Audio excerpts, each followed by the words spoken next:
એઆઈસીસીના general secretary અને મધ્ય ગુજરાતના પ્રભારી રામકિશન ઓઝા આજે ચાર્જ લીધા પછી પ્રથમ વખત પંચમહાલની મુલાકાતે હતા। તેઓએ કાર્યકરો સાથે સંબોધન કર્યું।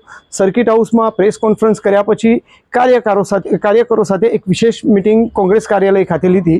ત્યાર પછી તેઓએ સરપ્રાઇઝ વિઝિટ ગોધરા સિવિલ હોસ્પિટલની કરી। ગોધરા સિવિલ હોસ્પિટલના તેઓ વિવિધ વિભાગોમાં ગયા। ટ્રોમા સેન્ટર, કિડની ડાયાલિસિસ વિભાગ, ઓર્થોપેડિક વિભાગ અને બાળ વિભાગ, આ તમામ વિભાગોમાં તેમને ગયા। ત્યાં તેમને તમામ વસ્તુ ચકાસી, ડૉક્ટરો સાથે વાત કરી, દર્દીઓના સગાઓ સાથે વાત કરી અને પછી છેલ્લે ગોધરાના incharge civil surgeon doctor Gandhi સાથે પણ તેઓ વાત કરી અને સિવિલની જે ક્ષતિઓ છે તેના વિશે તેમને ચર્ચા કરી। મેડિકલ કોલેજ વિશે વાત કરી। મેડિકલ કોલેજના જે વિદ્યાર્થીઓનું વર્તમાન જે રહેણાંક છે, તેમની જે હોસ્ટેલ છે તેના વિશે વાત કરી। કોલેજ કઈ બાજુ ચાલે છે, આ તમામ બાબતો ઉપર ખૂબ જ વિસ્તૃત ચર્ચા કર્યા પછી તેઓએ ગ્લોબલ એક્સપ્રેસને એક ઇન્ટરવ્યૂ આપ્યો છે। આપણે ઇન્ટરવ્યૂમાં જોઈએ કે રામકિશન ઓઝા શું કહે છે। हमारे कांग्रेस के कार्यकर्ता और बाकी हमारे दूसरे नेताओं से बातचीत करने के बाद एक दो तीन बातों पे हमने बिंदु केंद्रित किया। जो सिविल हॉस्पिटल है उसके अंदर बहुत ज़्यादा गंदगी, मशीनों की कमी, ऐसा मुझे बताया गया। तो हमारे विधायक श्री गुलाब सिंह जी और हमारे शहर अध्यक्ष, जिला अध्यक्ष सम्मानीय चेतन सिंह जी, बाकी तमाम हमारे वरिष्ठ पदाधिकारी, हमारे नगर सेवक सभी ने मिलकर यहाँ पर विजिट किया। ये देखने में आया कि यहाँ पर सफाई की कोई व्यवस्था नहीं है। वार्डों में बहुत बुरे हाल है। बच्चों के वार्ड में चिपका के बेड रखे गए हैं। तो कोई बच्चा, हमने बात की तो किसी को सर्दी खांसी थी, किसी को कोई इन्फेक्शन था, किसी को कोई स्वाइन फ्लू का इन्फेक्शन था। ये सारे के सारे बच्चे एक साथ रखकर, ये किसी भी हॉस्पिटल के नॉर्म में नहीं है। यहाँ कोई मशीनों की कमी है। सिटी स्कैन पिछले 15 वर्षों से यहाँ पर नहीं है। बाहर किसी को बढ़ोतरी पे दे रखा है। अब उसके अंदर क्या इनकी साझेदारी है ये पता नहीं है। उतनी साझेदारी से तो मशीन यहाँ आ सकती है। 2 बच्चे यहाँ आए थे, न्यू बॉर्न बेबी, उन बच्चों को सांस की तकलीफ थी। उन बच्चों को सांस की तकलीफ रहने के बाद यहाँ पर वेंटिलेटर की कमी है। अब ये कहाँ की बात है कि बड़ी बड़ी बातें सरकार करती है, इस राजनीतिक गुजरात मॉडल और मोदी मॉडल के भरोसे इस देश में प्रचार करती है। और गोधरा जैसे शहर में जहाँ पर 3-3 जिलों के लोग यहाँ पर आते हैं, डेली 300 से 350 ओपीडी होती है और 330 बेड है, और यहाँ पर वेंटिलेटर की सुविधा नहीं है। बच्चे रोड पे स्ट्रेचर पे उसको सांस दी जा रही थी और वहीं से उसको उठा के गाड़ी में ठूस दिया और उसको भेज दिया, जाओ अहमदाबाद। ये क्या हो रहा है? ये मानवता के नाम पर खिलवाड़ कर रहे हैं। वेंटिलेटर नहीं है, गायनिक डॉक्टर्स नहीं है, रेडियोलॉजिस्ट नहीं है।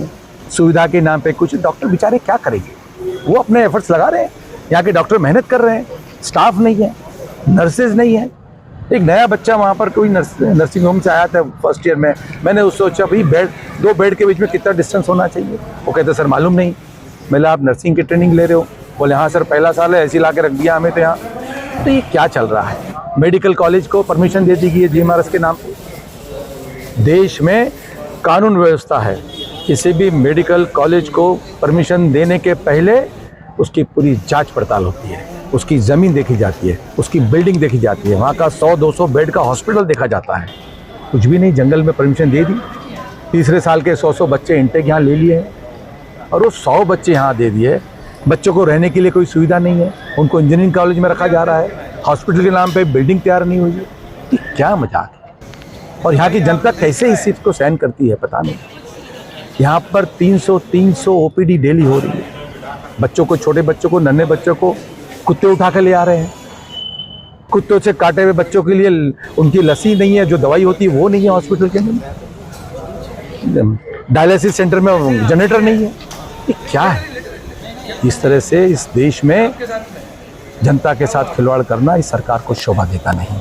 हम तीव्र भर्त्सना करते हैं। हमारी कांग्रेस कमेटी के पंचमहाल जिले के लोग इस चीज़ को, मुद्दे को उठाएंगे, सरकार के पास निवेदन देंगे और इस पर हम लड़ाई करेंगे। जल्द से जल्द इस हॉस्पिटल के अंदर सारी सुविधा होनी चाहिए, नहीं तो हम कांग्रेस का पेंडॉल यहाँ लगाएंगे और हमारे कांग्रेस के लोग यहाँ पे भूख हड़ताल करेंगे।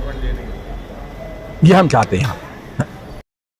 આ હતા એઆઈસીસીના જનરલ સેક્રેટરી રામકિશન ઓઝા, જેઓએ ગોધરા સિવિલ હોસ્પિટલની મુલાકાત કર્યા પછી જે ઇન્ટરવ્યૂ આપ્યું તેમાં તેઓ સરકારનો ઉધડો લીધો છે, તેમજ આરોગ્ય વિભાગનો ખાસ ઉધડો લીધો છે. સાથે જ સિવિલ હોસ્પિટલમાં જે મશીનરી છે તે કાર્યરત નથી તેવા તેઓએ આક્ષેપ કર્યા છે અને મેડિકલ કોલેજના વિદ્યાર્થીઓને પૂરતી સવલત નથી તે બાબતના આક્ષેપ કર્યા છે. સરકારને ખૂબ જ ગંભીર રીતે તેઓ ઘેરવાનો પ્રયત્ન કર્યો છે અને આખરે હવે સિવિલ હોસ્પિટલ તેમજ જિલ્લા પ્રશાસન સહિત આરોગ્ય વિભાગ આ તમામ બાબતોને ધ્યાન પર લઈ અને કયા પ્રકારની કાર્યવાહી કરશે તે પણ હવે જોવાનું રહ્યું છે. કારણ કે હવે કોંગ્રેસમાં જે પ્રમાણે રામકિશન ઓઝા પ્રભારી તરીકે અહીંયા નિયુક્ત થયા છે ત્યારે કાર્યકરોમાં ક્યાંક ને ક્યાંક ઉમંગ અને જોશ જોવા મળી રહ્યો છે અને એક આક્રમક અને આંદોલનકારી મૂળના નેતા દેખાય છે. ત્યારે હવે તેઓએ લીધેલી વિઝિટ, તેઓએ લીધેલી મુલાકાત ઉપર કેટલો બદલાવ આવશે તે જોવાનું રહ્યું છે. કેમેરામેન મનોજ મારવાડી સાથે editor in chief Ismail Jaba, Global Express, Godhra.